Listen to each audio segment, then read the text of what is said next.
Emily Ray created the RISE model, a model in which people reflect or share feedback with one another. In this model, there are 4 different aspects to it. There's elevate, suggest, inquire, and reflect. After creating the podcast for the communication portion of EDT 180, I found that I could raise my project to a higher degree of purpose in the future by approaching those situations with more understanding. For example, when I began this project, I started it the week that the first module of communication came out. I did not listen to the fact that we are not allowed to work ahead. Instead, I decided to ask my friend to come over. I planned out my entire podcast on paper and proceeded to record an hour-long podcast. Well, you can imagine my surprise when I came to do the actual podcast, and it was only supposed to be 5 to 7 minutes. So in the future, I intend on waiting until I have all of the instructions, because that handed me a different level of stress when I had to edit the original podcast I took. This informs my personal and professional goals because a lot of times in my life, I just jump on things and I do not wait. I am impatient and I prefer to get a head start on things just so I can have the confidence that I will finish it in a timely manner.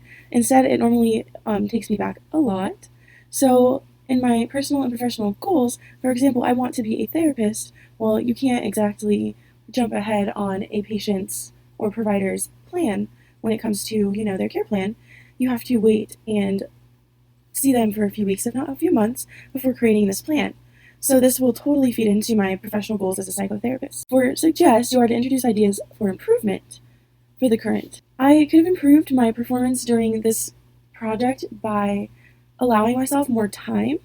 I didn't really give myself a lot of time to do it because I planned ahead and tried to rush in on everything. So because I did that, I was confident in what I had done already until I saw the 5 to 7 minutes portion. So I waited a lot longer than I should have and had to re-record and edit different things in and out of it. So then if I had more time to complete this project, let's say like 2 weeks, I am confident that I would have been able to fully adjust what I was doing and really give it everything I had. Although I still used sound effects and created my own pre and ending music, it was a very rushed, and although I'm happy with it, I do wish that I had more time to really add to it. With that being said, I didn't really give myself a lot of time for that. The third portion is seek information and provide ideas through questioning. So one thing I need to do to revisit to master the material is to really just have given myself time to play around. So after doing this project, I really want to follow through with creating a podcast. I've always wanted to, but never have.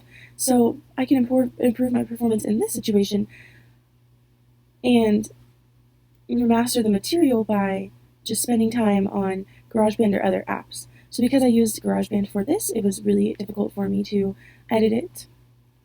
Some resources that are available to me, I do wish that I had a better microphone, and I wonder if I had a better microphone, if it would have come out better, and if I had given myself, again, more time, then I would have done a lot better.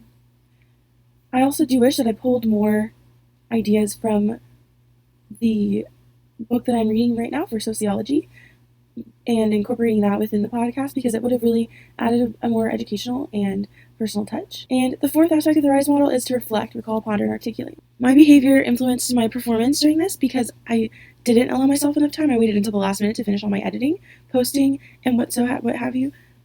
I had a very confident attitude and felt like I had this in the bag and I didn't really need to work hard on it. And I saw that I was wrong, because this is the kind of project that you really need to spend a lot more time than, I would say, like 7 hours on, because it's very articulate. Some logic that I used was, because I'm passionate about psychotherapy, I want to talk to a friend who I know goes to therapy and interview her. Because I did this, I felt that my performance excelled in that aspect. The information covered within the actual podcast is high quality.